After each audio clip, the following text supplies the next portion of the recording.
May nabili pala akong basils, guys. Tumanda na yung basils ko dito. At ito nga, itatanim ko siya para pang ano ko, pang ramen soup.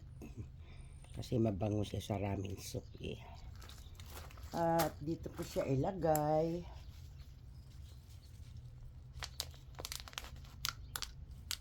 Bilisan lang natin ng ano. Naaarawan din naman to dito. At wala akong mabiling butchoy. Kaya ito na lang muna ilagay ko dito kasi empty na siya. Binunot ko na yung zucchini ko. Tapos guys, may nakita kasi ako sa YouTube na binabaon lang ito. Hindi pa yata ako try magtanim nito. Luya. I-try ko rin siya guys. Kasi ako kulubot lang ito pag hindi agad namin nagamit eh. Diyan natin ilalagay yan. Tingnan natin. Maganda lang ito guys para may masilip-silip tuwing nandito ako sa garden ko, di ba?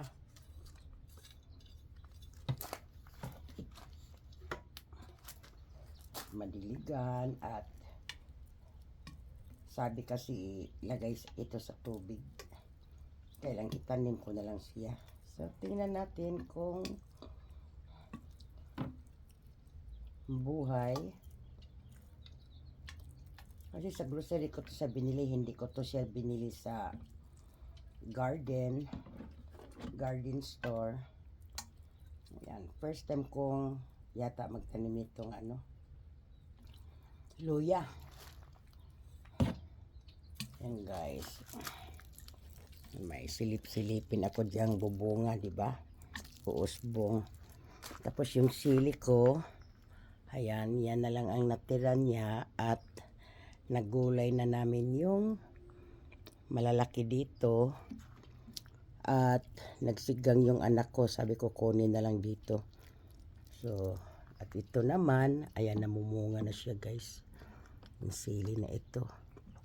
Pero ito ang gusto ko talagang ipagtatanim kasi pangsigang nga. Pero kahapon may pulang-pula ako dito, ginamit namin siya sa nagturtang talong yung anak ko. Sabi ko lang, ilagay mo yung yung silid diyang pula at hindi naman siya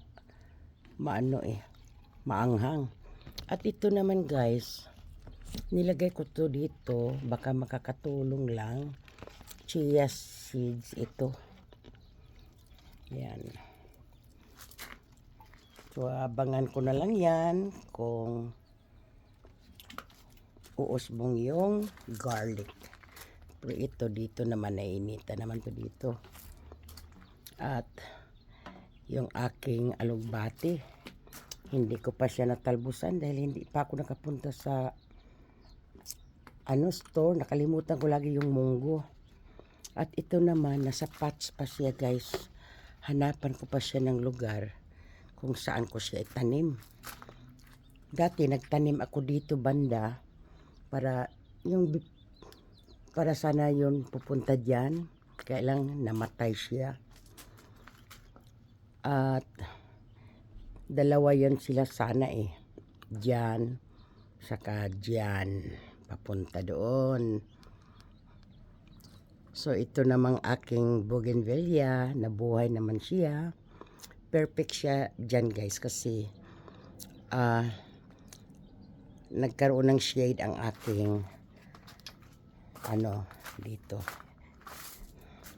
yung aking Mama Mary. At dito na lang guys, at si Charlie nasa labasan. Kukunin ko yan kasi kakain ako tapos manood ng news sa atin. Nagkalat pa ako dito guys, trabaho kasi.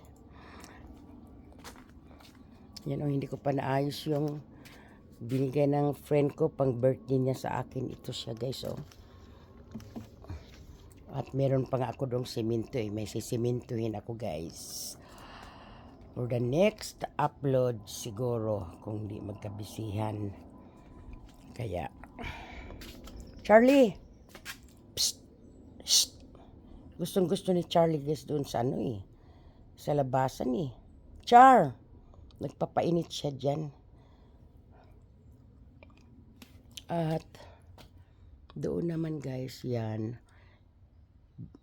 bagong kapitbahay namin, hindi ko pa sila nakikita. Umalis na yung nag-ano dyan, tumira dyan, umalis na.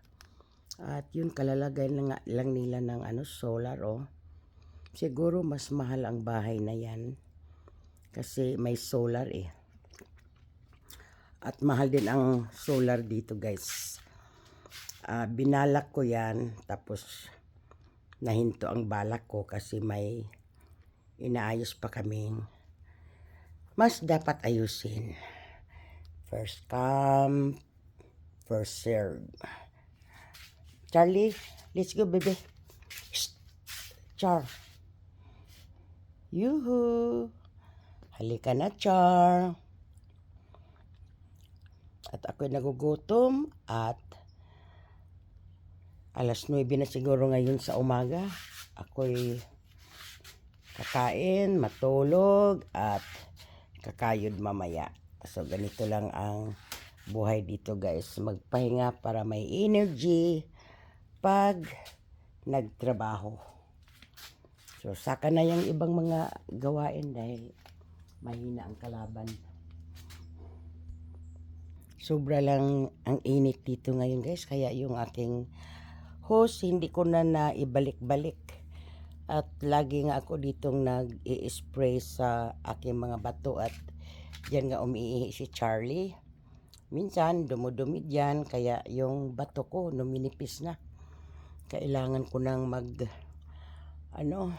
bibili.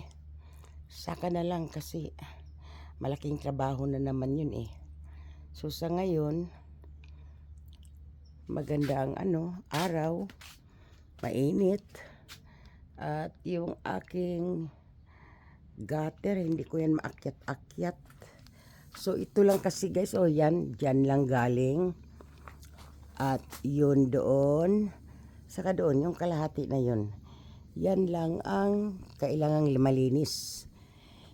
Walang makaakyat dyan, ayoko ngang umakyat dyan.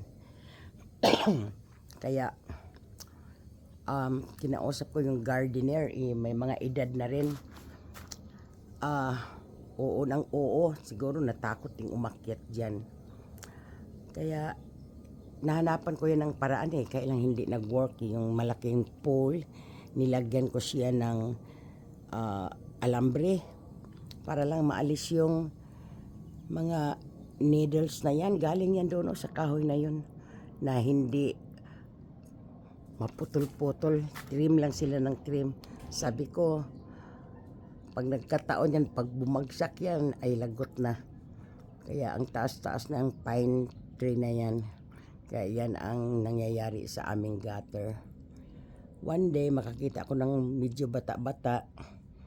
Kung sa work ba, wala namang mga bata doon kasi sa work. Pinakabata doon na lalaki. Nasa 40 or 30. At malayo din sila, hindi yun mag-aaksaya ng gas para lang akyatin lang nila yan. Maliit lang yan guys. Last time inakyat yan ng pinsan ko at dumaan doon. Ayan. Kaya lang ngayon ayoko namang, I'm sure sabihin noon, sige, kaya lang hindi, kasing edad ko na rin yun guys.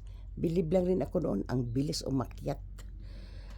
At dito na lang magtapos guys. At itong aking tinakpan ko na sa sobrang init kasi nauubos agad yung tubig. Kaya tinakpan ko na lang siya. Ayun guys, may sisilipin na ako, diba? Thank you for watching.